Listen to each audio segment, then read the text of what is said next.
umaga po. Magluto naman ulit tayo ng langka. May alimasag po tayo nabili. Ayan. Ito ang ating mga ihahalo sa ating hinataan na langka with alimasag. Ayan. Ilalagay na natin yung alimasag at langka. Ayan. Palalambutin lang natin bago natin ilagay ang gata.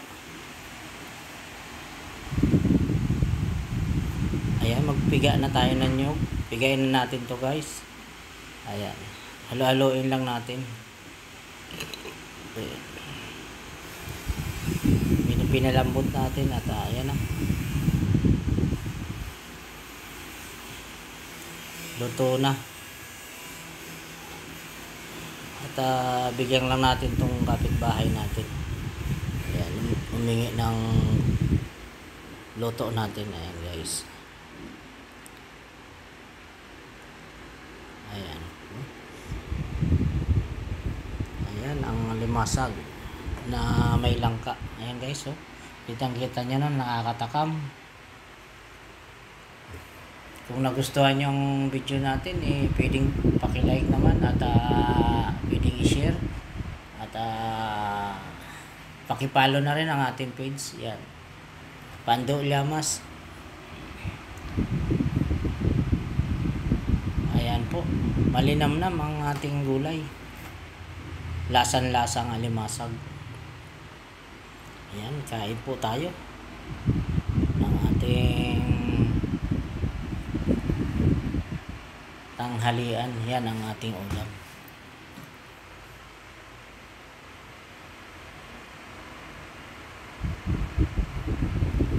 Kain po tayo, mga idol. Ayan.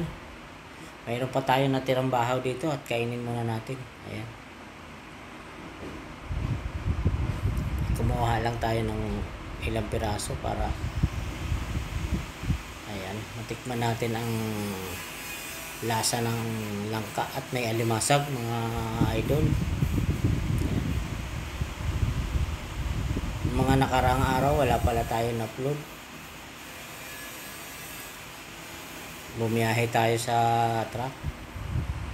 Kain po tayo. Bago natin ito ubusin, magpasalamat ulit tayo sa ating mga viewers at followers at subscribers. Thank you. Thank you po. Thank you. I love you sa inyo lahat. Sa ating mga supporters dyan at solid followers. Thank you. Thank you. Ayan. Mataba po ang ating alimasag. Oh. Ayan, oh. Taba. Ingat lang kayo pag kumakain kayo ng alimasag. Nakakasugat to.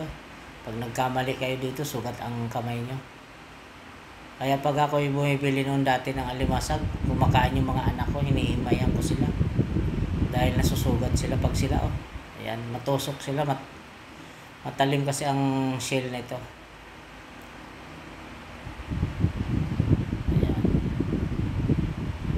Naalala ko yung bunso ko, lagi kong hinihimayan ito nung kumakain pag bumibili ako ng malalaking alimasag. Ayan.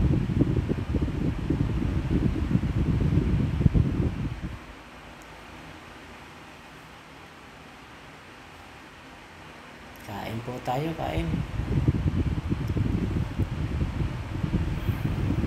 Malambot po ang langka dahil sariwa, hindi galing palengke. Walang pampaputi. Puro sariwa talaga. Galing puno lang yan, nahingi natin dito sa kapitbahay sa subdivision.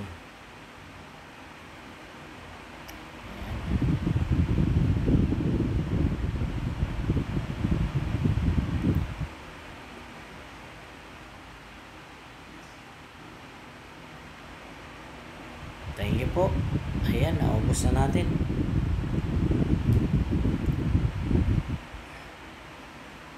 Bye-bye. Thank you. Thank you for watching.